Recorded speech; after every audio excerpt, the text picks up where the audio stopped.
جب سجدہ کرتے ہیں اسی طریقے سے عبادت کا طریقہ دیا گیا ہے ہندو دھرم کی کتابوں میں.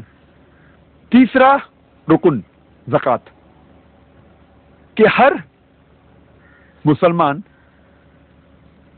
جو 85 گرام 85 گرام سونا سے زیادہ اس کے پاس بچت ہے، اسے ہر قمری سال 2.5% خیرات میں دینا چاہیے.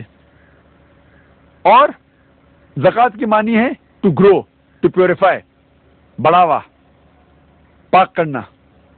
اگر ہر امیر انسان دنیا میں زکوٰۃ دے تو غریبی ہٹ جائیں گی، کوئی بھی انسان بھوک کے مارے نہیں مرے گا. اور قرآن میں آتا ہے سورہ الحشر میں، سورہ نمبر 59 آیت نمبر 7 میں، کہ زکوٰۃ اس لیے ہے تاکہ ویلتھ، جائیداد، مال صرف امیروں کے بیچ نہ گھومے. The wealth does not circulate only amongst the rich. اور جب ہم پڑھتے ہیں رگ وید میں کتاب نمبر 10 پاٹھ نمبر 117 منترا نمبر 5 میں لکھا ہے کہ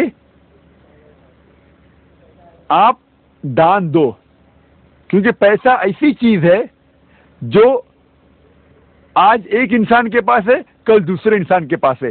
جس طریقے سے گاڑی کا پہیہ گھومتا ہے اس طریقے سے مال گھومتا ہے. خیرات کے بارے میں بھگوت گیتا میں بھی ذکر ہے، پاٹھ نمبر 16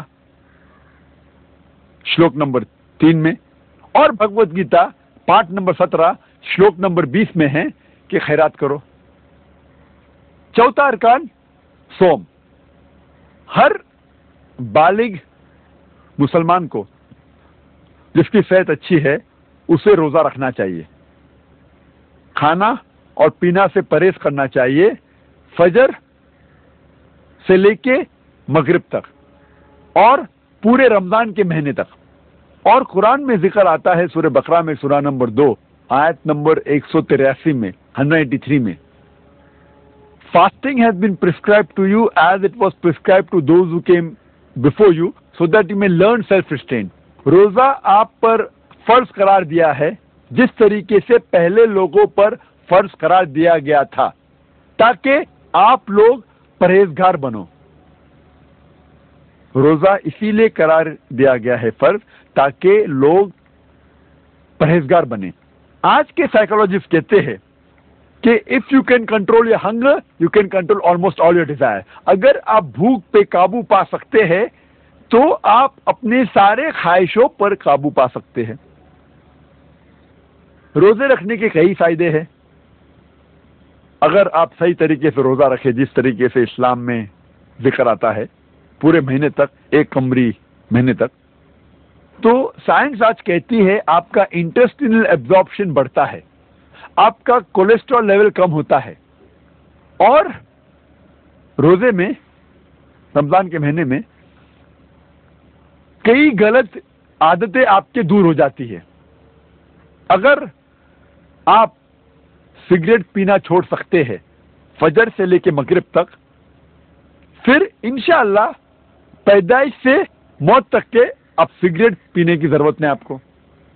اگر آپ شراب سے پرہیز کر سکتے ہیں فجر سے لے کے مغرب تک، تو شراب کو آپ کو چھونے کی ضرورت ہی نہیں پیدائش سے موت تک کے. روزے کا ذکر ہندو دھرم کی کتابوں میں بھی ہے، لیکن ہندو دھرم میں کئی قسم کے روزے ہیں.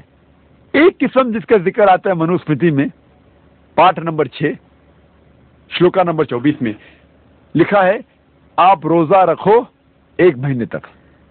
باقی کئی قسم کے روزے موجود ہیں ہندو دھرم کی کتابوں میں. جب آپ پڑھتے منوسمرتی اس میں ذکر آتا ہے روزے کا پاٹھ نمبر 4 اور شلوک نمبر 222 میں، اور پاٹھ نمبر 11 شلوک نمبر 204 میں بھی. پانچواں رکن اسلام کا پانچواں رکن ہے حج. ہر بالغ مسلمان کو جو حیثیت رکھتا ہے مالی اور صحتی، اسے کم از کم زندگی میں ایک بار حج کرنا چاہیے، جس کے معنی اسے مکہ جانا چاہیے حج کے مہینے میں. اور حج ایک سب سے اچھا ایگزامپل ہے عالمی بھائی چارے کا، best example of international brotherhood, universal brotherhood. تقریباً 25 لاکھ لوگ آتے ہیں مختلف ممالک سے، امریکہ سے، انگلینڈ سے، انڈیا سے، پاکستان سے، انڈونیشیا سے، ملیشیا سے، اور مرد پہنے ہوتے 2 سفید کپڑے بنا سلائے ہوئے۔ آپ یہ نہیں پہچان سکتے آپ کے پاس جو کھڑا ہے وہ راجا ہے یا فقیر ہے۔ سب سے بہترین ایگزامپل ہے یونیورسل بردرہڈ کا، عالمی بھائی چارے کا۔ اور قرآن مجید میں لکھا ہے سورہ حجرات میں، سورہ نمبر 49 آیت نمبر 13 میں، یا ایھا الناس انا خلقناکم من ذکر و انثی وجعلناکم شعوبا وقبائل لتعارفوا ان اکرمکم عند اللہ اتقاکم ان اللہ علیم خبیر۔ اے انسانوں، ہم نے تمہیں بنایا ہے ایک جوڑے سے، مرد اور عورت کے، اور ہم نے آپ کو قبیلے اور برادری میں بانٹا ہے تاکہ آپ ایک دوسرے کو پہچان سکو، نہ آپ ایک دوسرے سے نفرت کرے۔ اور آپ میں سے سب سے اچھا انسان وہ ہے جو تقوی رکھتا ہے۔ اللہ تعالیٰ کے نزدیک ایک انسان دوسرے انسان سے اونچا نہیں ہوتا ہے جات پات کی بنیاد پہ، مال کی بنیاد پہ، عمر کی بنیاد پر، جنس کی بنیاد پر، چاہے وہ امیر ہو یا غریب ہو، راجا یا فقیر، سفید یا کالا، پیلا یا گھیوا۔ اللہ تعالیٰ کے نزدیک ایک انسان دوسرے انسان سے اونچا ہو سکتا ہے صرف تقوی کی بنیاد پہ، صرف نیکی کی بنیاد پہ۔ اور ہندو دھرم کی کتابوں میں بھی کئی طرح کے تیرتھ ہے، پلگرمیج ہے، تیرتھ یاترا ہے۔ ایک ذکر ہے رگ وید میں، کتاب نمبر 3 پاٹ نمبر 29 میں، منترا نمبر 4 میں، جس میں لکھا ہے کہ الیش پد پہ جاؤ جو نبھا پرتھوی میں ہے۔ الیش پد کی معنی سنسکرت میں ہے الہ مطلب خدا، پد مطلب جگہ، خدا کی جگہ۔ اور جب ڈکشنری میں دیکھیں گے لکھا ہے الیش پد مطلب ایک تیرتھ یاترا کی جگہ، خدا کی جگہ، اور لکھا ہے یہ جگہ، یہ الیش پد ہے نبھا پرتھوی میں۔ نبھا پرتھوی کی معنی سینٹر آف دی ارتھ، زمین کے بیچ، اس پرتھوی کے بیچ۔ اور ہم جانتے ہیں مکہ پرتھوی کے بیچ میں، مکہ از ان دا سینٹر آف دی ورلڈ۔ اور یہ الیش پد جو خدا کی جگہ کا ذکر ہے، ہمیں پتہ لگتا ہے یہ مکہ کے بارے میں کہہ رہے ہیں۔ اور جب آگے پڑھتے ہیں رگ وید کتاب نمبر 3 میں، پارٹ نمبر 29، منترا نمبر 11 میں، ہمیں یقین ہوتا ہے کہ یہ مکہ ہے۔ کیوں؟ اس میں ذکر آتا ہے نرشنسا کا، جو میں تقریر میں کہا نرشنسا، وہ آدمی جو پرشنسا کے لائق ہے، تعریف کے لائق ہے، جس کے معنی محمد صلی اللہ علیہ وسلم۔ تو جب الیش پد آیا، نبھا پرتھوی آئے، محمد صلی اللہ علیہ وسلم آئے، تو کوئی شک نہیں باقی رہتا ہے کہ یہ جگہ جس کا ذکر ہے وید میں وہ ہے مکہ کے بارے میں۔ یہ مختصراً سا تھا اسلام کے ارکان اور ہندو دھرم کے بیچ میں یکسانیت۔